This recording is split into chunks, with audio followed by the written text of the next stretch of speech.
Structure of microsporangia.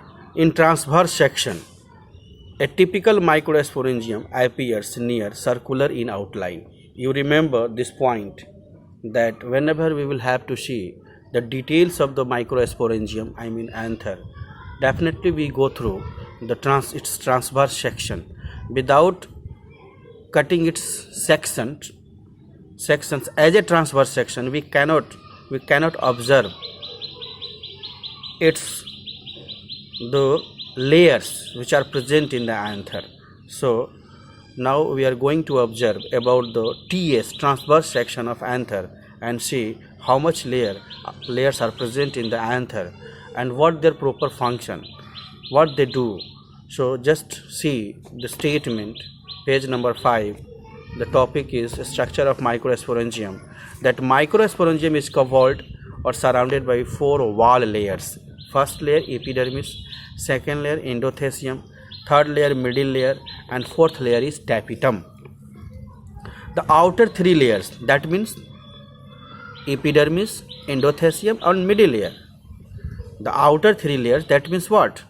And what that 3 layers, that epidermis, endothecium and middle layer, performs the functions of protection and help in dehiscence of anther to release the pollen grains. You remember about the layers which involved in the protection of pollen grains, protections of anther, and helps in the dehiscence of anther to release the pollen grains, and these layers are of 3, that is epidermis, endothecium and middle layers. Now we see about tapetum. What is tapetum? Tapetum is 4th layer. Tapetum is 4th layer, and its function, that is the innermost layer, that is innermost wall layer, and it provides the nourishment to the pollen grains. Very important functions we observe of the tapetum, that it provides the nourishment or nutrition to the pollen grains.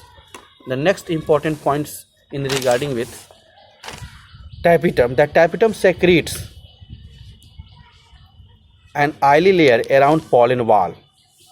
Tapetum secretes an oily layer around pollen wall in some insects pollinating varieties known as pollen kit. It is very important. It is not mentioned in NCERT what is pollen kit, but you remember about the pollen kit, that tapetum secretes a oily layer. Tapetum secretes an oily layer around pollen wall, all around the pollen. Tapetum secretes a oily layer. In particularly it is present in some insect pollinating varieties, and that is called pollen kit. वो pollen का एक kit होता है जिस वो oily layer secretes करेगा pollen grains के around. Tapetum also produces obisque bodies which form sexagine. You must remember it is BBI. Tapetum also produce obisque bodies which forms exine, और वह exine का निर्माण करता है. What is exine? The exine is the outermost layer of pollen grain, and intine is the innermost layer of pollen grain. We will study about the details of the pollen grains and its layer. Definitely we see all these.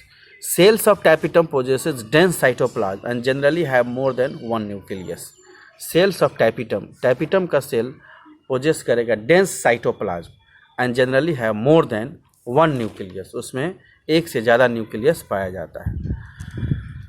The term sporogenous tissue, देखिए जरा sporogenous tissue के बारे में. ये बहुत important term है. ये guess question भी है +2 के लिए. आप लिख दें इम्पॉर्टेंट या BBI जो भी लिखना है. When the anther is young, जब एंथर यंग होता है, a group of compactly arranged homogeneous cell called the sporogenous tissue. When anther is young, a group of compactly arranged homogeneous cells,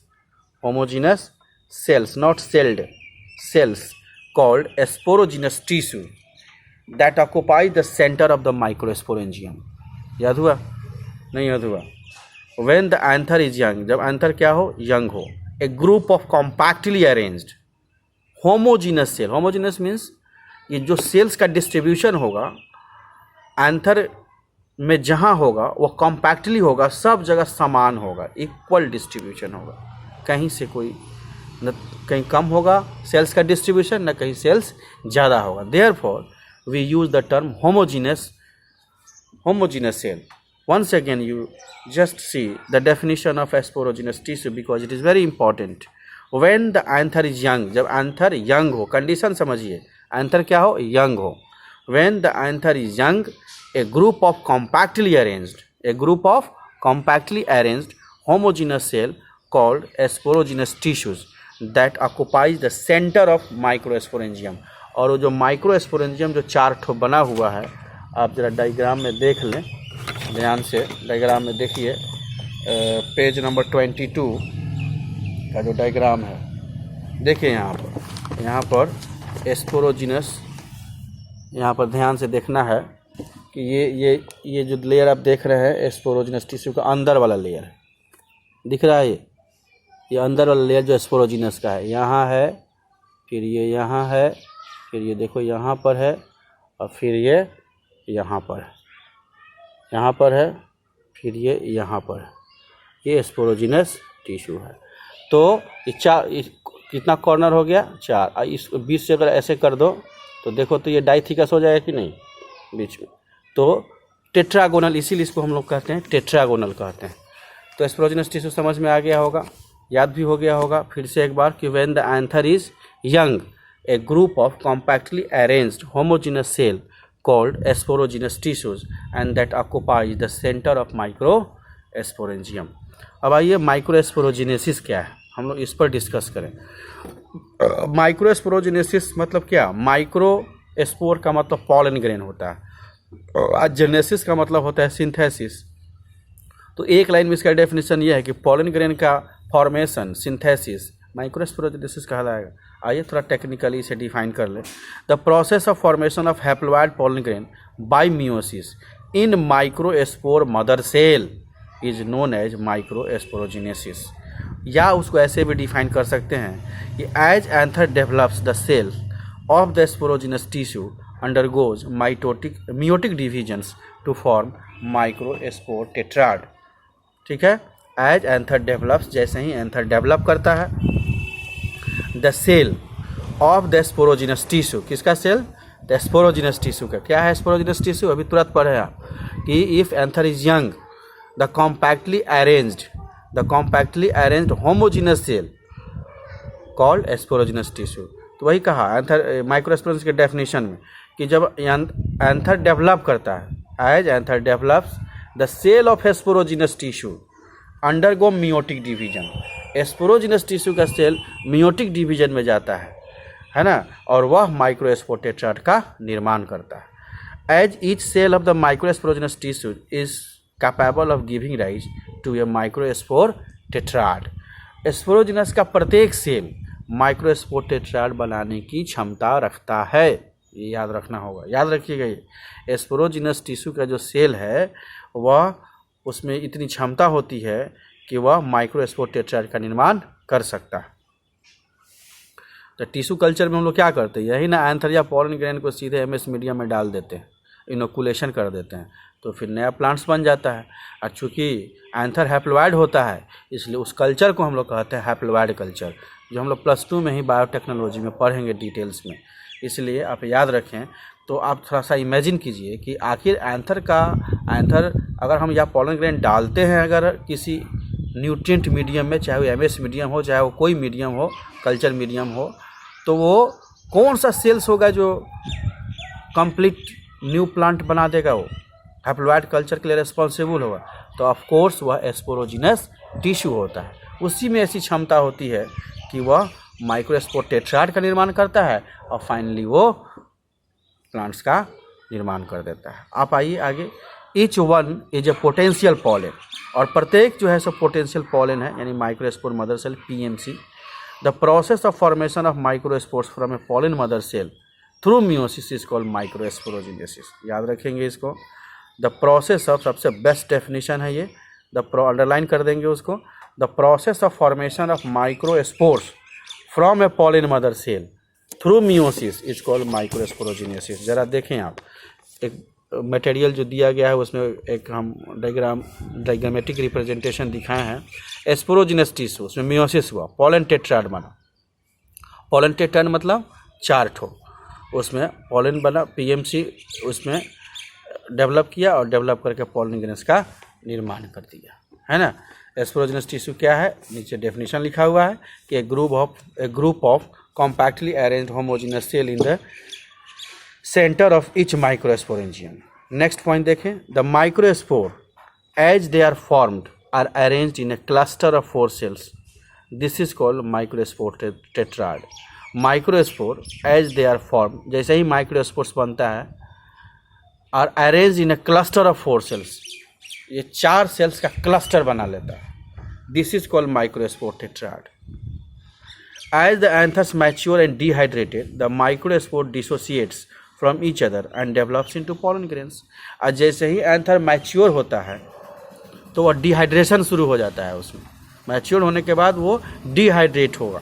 और dehydrate मतलब कि वाटर जो भी होगा, water contents वो सब बाहर निकलने लगेंगे और माइक्रोस्पोर एक दूसरे से जो चिपका हुआ था वाटर के वजह से, वो सब एक दूसरे से डिसोसिएट हो जाएगा। और डिसोसिएट होगा और प्रत्येक वह पोलन ग्रेन्स में डेवलप कर जाएगा। In this way, in each microsporangium several thousands of microspores और pollen grains are formed that are released with the dehiscence of anther. और फाइनली जब एंथर का डेहिसेंस होगा तो सारे के सारे पोलन ग्रेन्स रिलीज हो जाते हैं। आइए थोड़ा सा हम लोग 8th चैप्टर तक आपको भेजे थे, पढ़ ही लें। पोलन ग्रेन्स, ये पोलन ग्रेन्स क्या है? Pollen grains are yellowish powdery and when we touch the pollen grains of hibiscus, China rose, it is sticked with your fingers. I think you must see China rose and its anthers pollen grains. When you will touch the anthers or pollen grains of hibiscus rosa sinensis, microspores, that means pollen grains are sticked with your fingers. So it is the matter to see the pollen grains of the different flowers. Pollen grains represent the male gametophyte. Pollen grains क्या represent करता है? तो यह mail gametophyte को represent करता है। Sprinkle these grains on the glass slide, not slide, slide, slide, SLID, ठीक कर लीजिएगा, वो मटेरियल में गलत स्पेलिंग लिखा हुआ है, slide, and observe under microspore। एक प्रैक्टिकल हम लोग करते हैं। स्लाइड आप देखा होगा, स्लाइड पे हम लोग पोलन ग्रेन रख देते हैं। रखने के बाद या तो 1 और 2 ड्रॉप पानी का डालते हैं, या हम क्या कर सकते हैं कि शुगर सॉल्यूशन तैयार कर लेंगे, 1% या 2% तैयार कर लेंगे फ्लास्क में, छोटा सा 50 ml के फ्लास्क में। उसका 1 या 2 ड्रॉप उस स्लाइड पे जो हम पोलन ग्रेन रखे हैं उस पर डाल देंगे, ठीक है। कवर स्लिप से ढक देंगे। देखेंगे आप कि वो वहाँ से पोलन ट्यूब का निर्माण होना शुरू होगा। कुछ ही मिनट के बाद आप देखेंगे पोलन ट्यूब निकलना शुरू हो जाएगा। इसीलिए इसमें लिखा है, आप देखेंगे कि पोलन ग्रेन्स इज अमेज्ड, मतलब इतना सुंदर दिखता है वो कि उसको कहता है कि pollen grain is amazed at the variety of architectures, sizes, shapes, colours, designs on the pollen grains from the different species. Different species of pollen grains का हम जब शेप देखते हैं, उसका कलर देखते हैं, उसका डिजाइन देखते हैं, उसका पैटर्न देखते हैं, तो that really very fascinating and fabulous look you can see. So the next point, pollen grains are generally spherical, दिया हुआ भी है नीचे स्लाइड, ग्लास स्लाइड लिखा हुआ है, ऊपर देख लो 1 और 2 ड्रॉप pollen grains पे डाला गया है, आइदर वाटर और 10% शुगर सॉल्यूशन। 10% शुगर सॉल्यूशन तैयार करके 1 या 2 ड्रॉप हम डाल देते हैं, तो 10% ही शुगर सोल्यूशन तैयार करेंगे। जनरली 1 या 2% करना मतलब उसे वो ज़्यादा न्यूट्रिएंट्स दे नहीं पाता। अरे ऐसे तो केवल वाटर का भी 1 या 2 ड्रॉप डाल दोगे तो पोलन ट्यूब निकल जाता है, लेकिन ज़्यादा ऑथेंटिक अगर हम शुगर सॉल्यूशन तैयार भी करेंगे तो 10% से कम शुगर सॉल्यूशन तैयार नहीं करते। 1% हम लोग एग्रोस जेल को तैयार करते हैं, जो हम लोग इलेक्ट्रोफोरोसिस में यूज करते हैं। Pollen grains are generally spherical है ना, measuring about 25 to 50 micrometres in size और डायमीटर। अब पॉलन ग्रेन्स का साइज दे रहा है, इसको आप याद रखेंगे, एनसीईआरटी का सब डाटा सब है। स्फेरिकल होगा सबसे पहले पॉलन ग्रेन्स, ये याद रखेंगे आप साइज में, शेप में। Measuring about 25 to 50 micrometres in size, size कितना होगा तो 25 to 50 माइक्रोमीटर्स, है ना, और diameter. It has to prominent layers, exine and intine. अब एक्जाइन इंटाइन को हम लोग जब हम पिक खींच के भेजेंगे डिटेल्स तो नेक्स्ट वीडियो में पढ़ेंगे। Okay, thanks.